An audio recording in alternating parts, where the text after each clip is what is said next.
Welcome back. Titan Q3 numbers are up for you on your screen. The company's delivered a 30.5% revenue growth. The number is just above 9,500 crores. So that's slightly better than what the street was anticipating.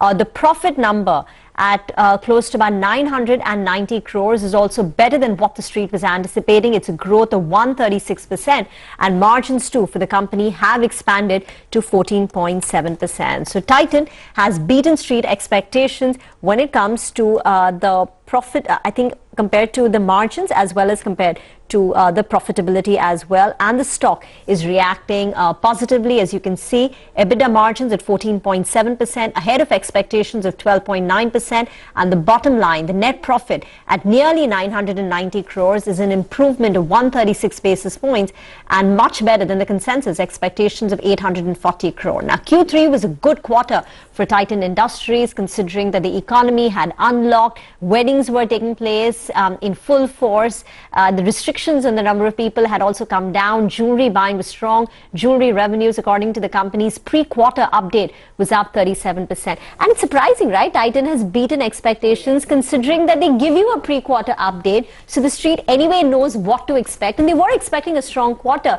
But look at these numbers, 30% in terms of a revenue growth, a bottom line increase of 136%, margin expansion, a solid margin expansion, and I think even the management commentary is fairly upbeat and bullish, because they're saying this has been one of the best quarters for the company in terms of profitability. So at a time when most companies have reported margin pressure, Titan has actually gone ahead and improved their margins on a year-on-year basis. The stock is reacting positively to these earnings. You can see that uptick, but there has been a sharp reversal of those gains as well. So we'll just try and digest those numbers. In the meanwhile, we'll get in some reactions. Naveen Kulkarni, the CIO of Axis Securities, joins us on the phone line.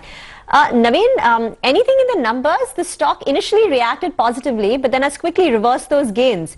Are we missing something? No, I don't think so. I think, see, typically Titan's performance was known because of the update that they provide. So revenue numbers, more or less, people understand. The only question is that of margins. So margins have come out to be reasonably strong, as in at least the headline number that I'm looking at looks to be reasonably strong. It's beaten the estimates, and at least the 14.7% margin looks very, very strong to me. So it could only be pre-positioning, probably heavier position. That could be the impact, but I think the commentary will be more important, and what's happening in the current quarter, and whether these numbers or the margins are sustainable or not. That's the, I think, key here. Naveen, just an update on the commentary. There's a small statement that the management has made. They say that the festive purchase in the quarter has driven Titan's strong growth in all businesses of the company. And as we already know, it has turned out to be one of the best quarters. They say while the onset of COVID wave 3 has slowed down the strong momentum, the company is hopeful of ending the year on a positive note. So yes, there could have been some impact, something that you said we'll get to know in the commentary as well.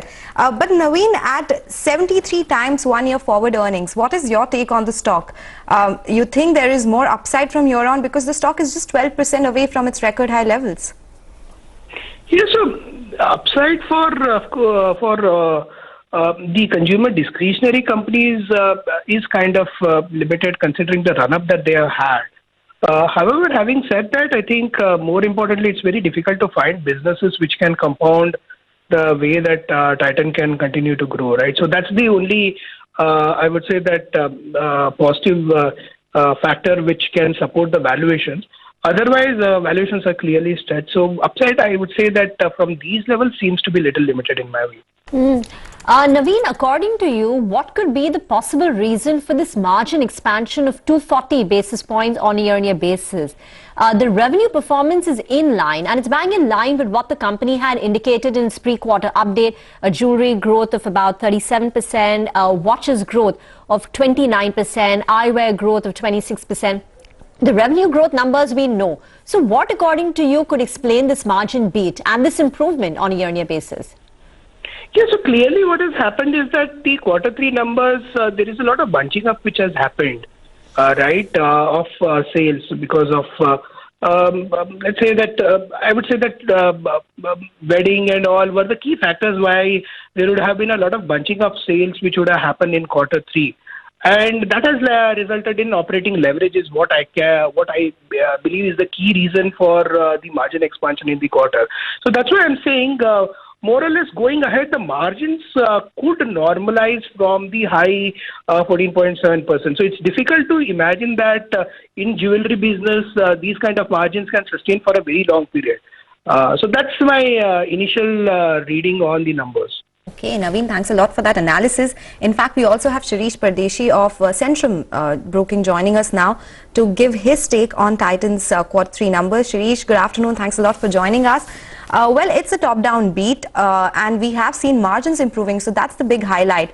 What is your take on the numbers? And the management does say that wave 3 has impacted business a little bit, but going forward they expect some positive momentum to continue. What's your take on the numbers? I think numbers came in line slightly ahead of our expectation on jewelry. We were expecting about 35% growth, while it came in at 37%. So two important things what we have seen, or while during our channel checks, what we found. One is definitely there is a bunching up of marriages which got deferred from last year over this year. General sentiments before the third wave panned out into the metros and semi-metros, the consumer mood was very high. And I think that has reflected in terms of gifting or in terms of jewelry business. Both are in tandem, has shown a very strong growth. Jewelry has grown 37% and watches has grown 29%. However, the intervention in terms of product and the channel mix which company has taken started showing up in the eyewear business. And I think even that business has grown almost 26%. In terms of margin, yes, margin has come ahead of our expectation.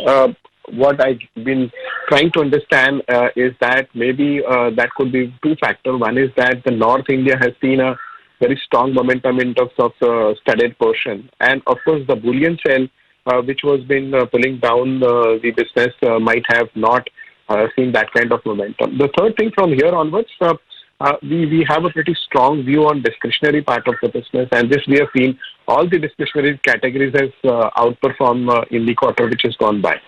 So we would continue to see that the consumer sentiments are very strong.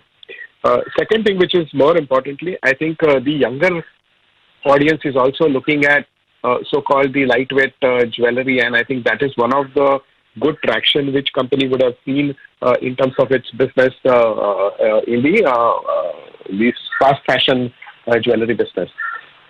Shirish, Naveen, thank you very much for joining in. So that is Titan for you. For those of you who've just tuned in, the company has reported a beat in its Q3 performance on margins as well as profitability. Revenue growth 30%, margins have improved to 40 basis points, and the profits are up 136%. But the stock, as you can see, has slipped from the high point of the day. One, as the experts are saying, perhaps the margins may not sustain at that 14.7% level that we've seen in Q3. Q3 may have benefited from the bunching up of sales, and the management commentary does indicate that Q4 has seen some slowdown, at least at the onset of it, due to the COVID third wave, and plus the stock is trading at a 73 times forward multiple, so it is of course amongst the expensive ones. We'll slip into a very short break. On that note, we'll come back with more on the markets.